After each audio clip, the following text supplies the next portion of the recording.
আসসালামু আলাইকুম সবাই কেমন আছেন? আশা করি খুবই ভালো আছেন। আল্লাহর রহমতে আমি অনেক ভালো আছি। আমার ননদে আসছে আমাদের বাড়িতে। আসার সময় ২টা হাঁস নিয়ে আসছে। এখন আমার শ্বশুরে জবাই করে দিছে, উনি সিলিও দিছে, পুরা ময়লা পরিষ্কার করে দিছে। আমি কুটে এখন রান্না করব, তাই তোমাদের সাথে ছোট্ট ভিডিও শেয়ার করলাম। আমার ননদের মেয়ে এগুলো নিয়ে দুষ্টামি করতেছে, ওরে আমি বারণ করতেছি যে এগুলো করিস না, তারপর ও দুষ্টামি করে। কথার মাধ্যমে একটা কথা বলি, যে ভাইয়ারা আফুরা আমাকে কমেন্ট করেন এত সুন্দর সুন্দর, তাদেরকে অসংখ্য ধন্যবাদ। তাদেরকে আমার অন্তর থেকে দোয়া ও কামনা রইল। আর আমি কখনো এইভাবে হাঁস কাটি নাই বা কখনো রান্নাও করি নাই। আজকে আমি রান্নাও করব। আমার জীবনে প্রথম হাঁস কাটছি আর রান্নাও করব ইনশাল্লাহ। কিন্তু আমার বিয়ে হয়েছে 3 বছর। এই 3 বছর আমি কখনোই কাটি নাই, কুটিও নাই, বিয়ের আগেও না। আমি পরিষ্কার করে ধুয়ে নিয়ে শেষ। এখন রান্নার প্রস্তুতি নিচ্ছি। এখানে পেঁয়াজ কুচা, এখানে দারচিনি, এলাচ, তেজপাতা, জিরার গুঁড়া, রসুন বাটা, পেঁয়াজ বাটা, তারপর হচ্ছে বাদাম বাটা, আদা বাটা। চুলা আগুন জ্বালিয়ে পাতিল বসালাম, একটু গরম হওয়ার জন্য বসাই দিলাম। জান্নাতে হাত দিয়ে দেখতেছে যে গরম হয়েছে কিনা। পাতিল গরম হয়ে গেছে। এখন পরিমাণ মতো সরিষার তেল দেব। ভালোভাবে তেলকে গরম করে নেব, না হলে তেলে অনেক ফেনা হয়। আমি নাড়া দিয়ে দেখতেছি যে গরম হয়েছে কিনা। দেখেন তেল ভালোভাবে গরম হয়েছে। আমি এলাচ দিয়ে দিলাম, তেজপাতা, লং এগুলো দিয়ে দিছি। দেখেন আমি কিন্তু ভালোভাবে তেলটা গরম করার পরেও অনেকটা ফেনা উঠতেছে। সরষের তেলের এই একটা জিনিস আমার কাছে ভালো লাগে না, মানে অনেকটা গরম করার পরেও ফেনা হয়। এগুলো একটু গরম করে আমি পেঁয়াজ কুচি দিয়ে দিলাম।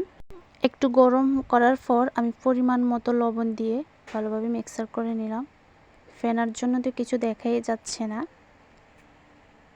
তারপরে দিয়ে দিলাম রসুন বাটা পরিমাণ মতো, আদা বাটা দিলাম পরিমাণ মতো, বাদাম বাটা দিলাম। বাদাম বাটা একটু বেশি দিয়েছি যেহেতু হাঁসের মাংস।